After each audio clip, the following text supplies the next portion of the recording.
Okay, we're back and we're going to cover the journal today on these characters. And I want you to do a combined journal. So I want you to be thinking about one one of the areas that the characters went wrong. And we're going to talk primarily about um, Rachael and Leah.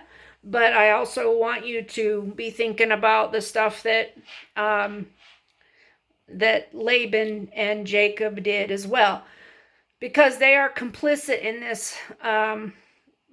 this craziness, and they're not to be excluded from the blame. I'm going to just say the outcome that this story has. So let's cover these ladies. Okay, so let's rewind back to Jacob wanting Rachael, right? He tells Laban, Rachel's father, just how much he loves Rachael and he wants to marry her. Well, do you remember that Laban agrees and says, give me 7 years of your life, working for me, and then you can have her. Great. There's a verbal agreement made right there, right? So in a business sense, think about that. He's said this is agreed upon. This is who you're going to get. That's like shaking hands on something, right? And agreeing to some terms. The terms were 7 years, and the thing that he was going to get in wages for the 7 years was this beautiful woman that he's in love with. This is a mutual thing. Rachael wants to be married to him as well. She's obviously in love with him. He's in love with her. This is where this could have been a really perfect story, right? Perfect love story. We're all like, "Come on, this is great," right? We think it's going to be this awesome story, and then it just turns into this craziness, but that's life for a lot of us. So, but the first thing I think that went wrong here is that Laban is to blame because he's a cheat, okay? And I say that because he broke the terms of the agreement here, and he didn't first of all, he agreed, okay, yes, you can have Rachael. Never mentioned this thing he comes up with as an excuse of why he can't have her, and he gives her Leah instead. But that's moving ahead. Let's talk about, okay, now think about it, you guys, that girls, let's think about it for the girls who have sisters. Okay, most of us who have sisters are pretty close, like we're sisters. We tend to have a relationship with our sisters, right? We think alike. We have, usually have some kind of bond there, family bond, right? But in this case, where'd that go? I mean, clearly, it doesn't say this in the story, but my thought is clearly Leah had it out for her sister from the beginning. If she didn't, let's just hypothetically say no, she didn't want to be complicit in this at all, and her dad made her do it. Laban had that authority over both of his daughters, so absolutely he could have forced this issue. But something that I think about on this is like, well, I can't imagine doing this to my sister. So think about it. This would be you and your sister. You're probably the maid of honor, okay? She's getting married the next day, okay? So your sister's getting married to this man of her dreams, and you are the maid of honor. That you're standing up in the line, okay? And instead, you slip into the bridegroom's room and try to have a relationship with them, and don't tell your sister, okay? So that's why I want to talk about this, because, well, imagine that. Who does that, okay? What sister does that? Okay, now, like I said, maybe, she had to mind her dad, or dad's over her, right? He's in charge. I get that.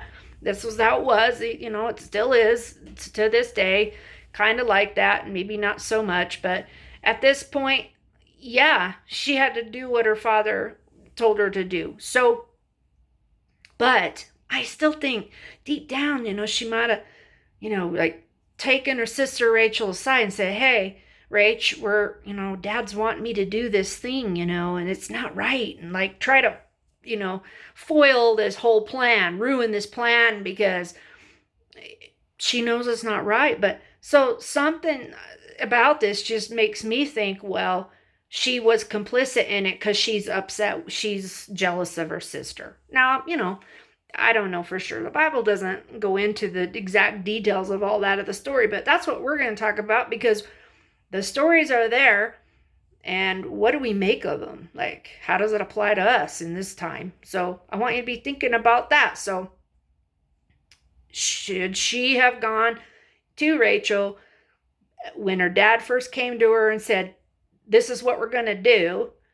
She had information she could have shared with Rachael, would have ended all this crap, right? Because then Rachael would have gone to Jacob and said, Jake, Dad's trying to blow this thing for us. But see, there was no way to, this was just a situation that was bound to unfold, right? The way it is, because that didn't happen. Leah did not intervene and come through for her sister, okay? So, bam, they have this big party, right, for the wedding. And here's another area I think Laban really messed Jacob up, because he starts the party in the early part of the day. Probably Jacob, over drinks, because I can't imagine him not recognizing Rachael over Leah in the evening when Laban brings the daughter to the tent. He's expecting Rachael, but he doesn't get Rachael. He gets Leah, and he doesn't recognize it. Okay, ladies, we're all like, please. I mean, you don't know which is which. I know. That's my thought on this story too. Like, I'm pretty sure guy ought to know who it is. But this is, he doesn't know. So my thought is, well, maybe he's had too much to drink. He's drinking alcohol or something that's muddling his brain that he can't tell the difference. We don't know. So anyway, so he has relations with her, and I'm pretty sure that was not his plan. So that, I don't think we can hold it against him completely. But not surprised. Now he realizes he's not married to the right woman. And now what does he do? He goes to his Uncle Laban and says, hey, I know what you did. And it was, he's upset, right? And he's like, well, now you've got to give me 7 more years of your life, in working for me to get Rachael. That's not what the agreement was. And then he throws in that story of, you can't have the youngest child, the firstborn daughter has to be married off first. Really? I mean, where did that come from? That wasn't mentioned when they made the initial agreement. So those are things where I think Laban was a cheater and not a very good business person. And Jacob is the victim of all of it. So is Rachael and Leah. I think that statement about Leah being, how did they put it? She doesn't have, she's not got the lovely face that Rachael has, right? And she basically is attributed to just being plain, I guess, not being very attractive. And so I think all along she probably was jealous of Rachael because Rachael was beautiful and she wasn't. And I'm sure you guys have sisters and brothers who, you might be able to relate to this with, who maybe you're the better looking sibling, or even if it's not looks, maybe you're the more talented sibling. You play sports, or you've got, something that draws people to you more than another. I feel really sorry for Leah in this story, because that's what people value, right? We value looks, and he valued them. Jacob did too, and it hurt her feelings. But the way she handles it all is really horrible, and You can basically say the same for all of them. So the women begin to idolize children, don't they? Suddenly they've made children their idols, because that's all this story becomes, is who's going to have a kid next, and how many are we going to have? And now it's a competition of, bragging rights over who gives this man the most children. They both are horrible about this, right? They're competing with each other.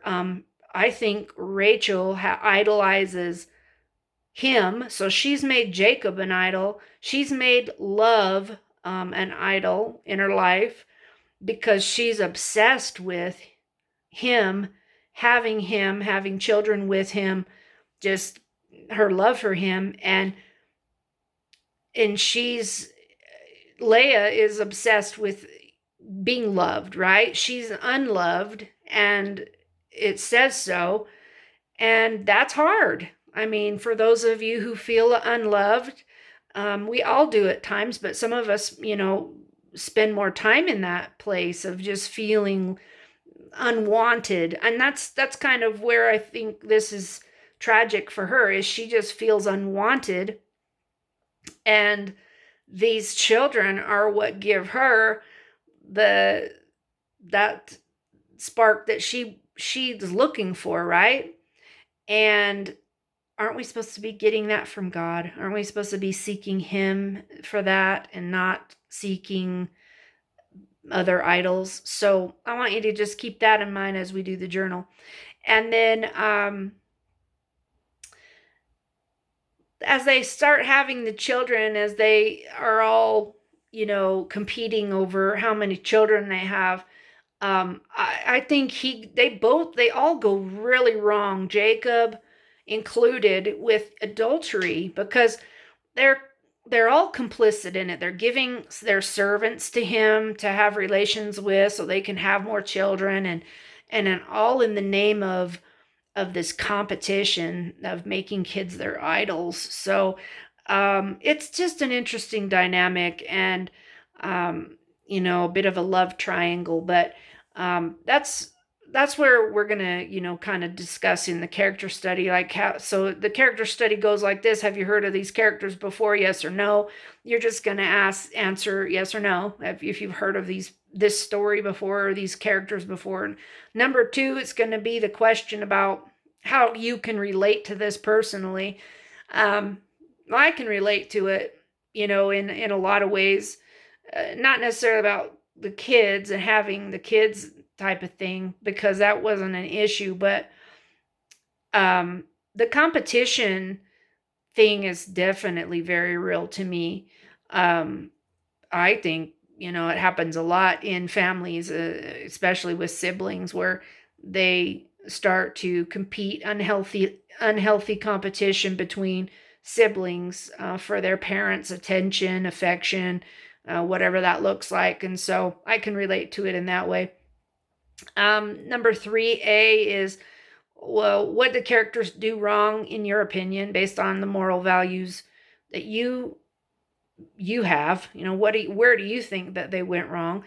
And then 3B is, where does God say they went wrong? What would he say as far as Exodus 20 goes? Well, Exodus 20 has the, adultery and making idols of things, and some of those things I've already mentioned. And maybe there's others that you want to talk about, so please do. I'd love to hear them. As far as Laban's concerned, that guy's a liar. So that's in Exodus 20. So there's all kinds of things you can mention, just do as you've been doing. Find a few that you can really relate to and share those with me. 4A is, how did their behavior affect the outcome, right? Well, this is huge. Like, Laban's behavior affected the outcome big time. If he'd just been honest, an honest person, especially for a family, because this is his uncle, Jacob's uncle, like, you expect better, right? If he'd have just been honest and straightforward and given the right daughter to him at the right time, as he's promised, none of this would have happened, right? But it did. So that's how it all began, and then it all just kind of unravels from there. But also, here's some things. The outcome could have changed if Jacob hadn't gotten caught up in all this craziness with these women. He could have stepped in, been a spiritual leader in the house, and said, look, I'm not doing this. And when the women all came forward with their servants and decided, oh, we're going to compete with each other by having kids, and offered up their servants, he could have said no, right? Like, that's adulterous. No, you're my wives. This is it.